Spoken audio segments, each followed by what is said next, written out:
अमेरिकी राष्ट्रपति Donald Trump ने हमास को धमकी दी कि शनिवार दोपहर 12 बजे तक अगर तमाम बंधकों को नहीं छोड़ा गया तो नर्क जैसी स्थिति का उनको सामना करना पड़ेगा। और जब उनसे ये पूछा गया कि आखिरकार इससे उनका तात्पर्य क्या है, तो उन्होंने कहा कि हमास इस बारे में बता पाएगा। अब हमास की तरफ से डोनाल्ड ट्रंप की इस धमकी का जवाब आया है। जो पहली प्रतिक्रिया आई है वो हमास के एक सीनियर अधिकारी की तरफ से आई है। समी अबू जुहरी की तरफ से ये कहा गया है कि बंधकों की जो रिहाई है वो शर्तों के साथ है और सीज फायर समझौते की शर्तों को पालन करना दोनों पक्षों की जिम्मेदारी है। और अकेले दबाव डालना या धमकी देना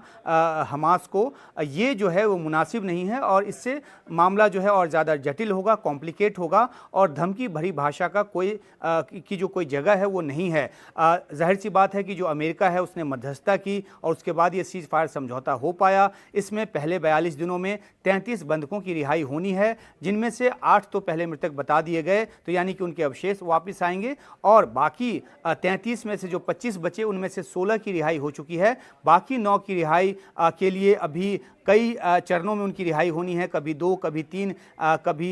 4 की तादाद में बंधक छूट कर आ रहे हैं। तो ट्रंप ने इस बात को लेकर भी कहा कि ऐसे नहीं चलेगा, सभी बंधकों को एक साथ छोड़ना पड़ेगा। जबकि बंधकों की रिहाई के डिले के बारे में जो हमास की तरफ से कहा गया वो इस वजह से कहा गया क्योंकि हमास को ये लगता है कि इजराइल जो है वो आरोप लगा रहा है इजराइल पर कि वो सीज फायर जो समझौता है उसका उल्लंघन कर रहा है। सबसे बड़ी बात तो ये कि जो उत्तरी गाजा से विस्थापित लोग थे, जो उत्तरी गाजा लौट रहे हैं दक्षिणी और मध्य गाजा से, उनको नेज़रीम बॉर्डर पर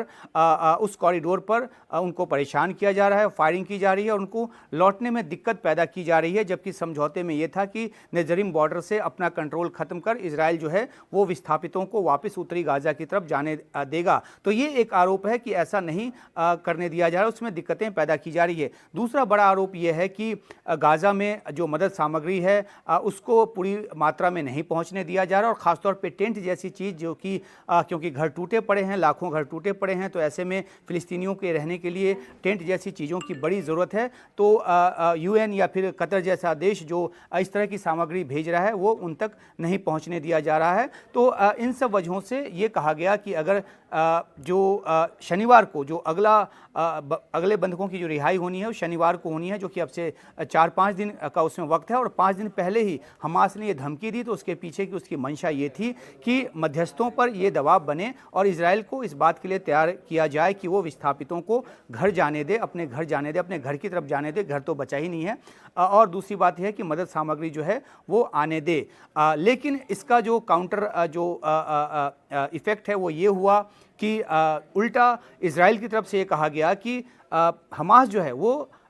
समझौते के नियमों का उल्लंघन कर रहा है और करेगा अगर वो बंधकों की रिहाई नहीं करे तो। और इस बीच प्रधानमंत्री नेतन्याहू ने तो एक बैठक की ही, उससे पहले ही जो रक्षा मंत्री हैं इजराइल कार्ड, उन्होंने ये कह दिया कि वो अपनी सेना को तैयार रहने को कह रहे हैं, यानी कि फिर से ऑपरेशन शुरू करने की धमकी जो एक तरह से वो इजराइल की तरफ से दे दी गई। और जो सैनिक जो कि मोर्चे पर जाते हैं, जो कॉम्बैट जो सोल्जर्स हैं, उनकी छुट्टियां भी रद्द करने की बात जो है वो कर दी गई। तो एक तरफ से इजराइल ने अपनी सख्ती दिखाई और दूसरी तरफ से जब अमेरिकी राष्ट्रपति डोनाल्ड ट्रंप का ये बयान आ गया कि वो चाहते हैं, उनकी तो सलाह यही है कि सीज फायर समझौता ख़त्म कर दिया जाए अगर बंधक जो है वो शनिवार 12 बजे तक नहीं लौटते हैं। और वो भी 1, 2 या 3 बंधक नहीं बल्कि तमाम बंधक, यानी कि अब उनका तात्पर्य इस बात से है कि जो 33 में से 27 जो जिंदा हैं उनमें से 16 तो लौट गए हैं, तो क्या वो 9 बंधकों की रिहाई चाहते हैं शनिवार तक, या फिर जो कुल अभी 73 बंधकों की जो सूची है जो अभी तक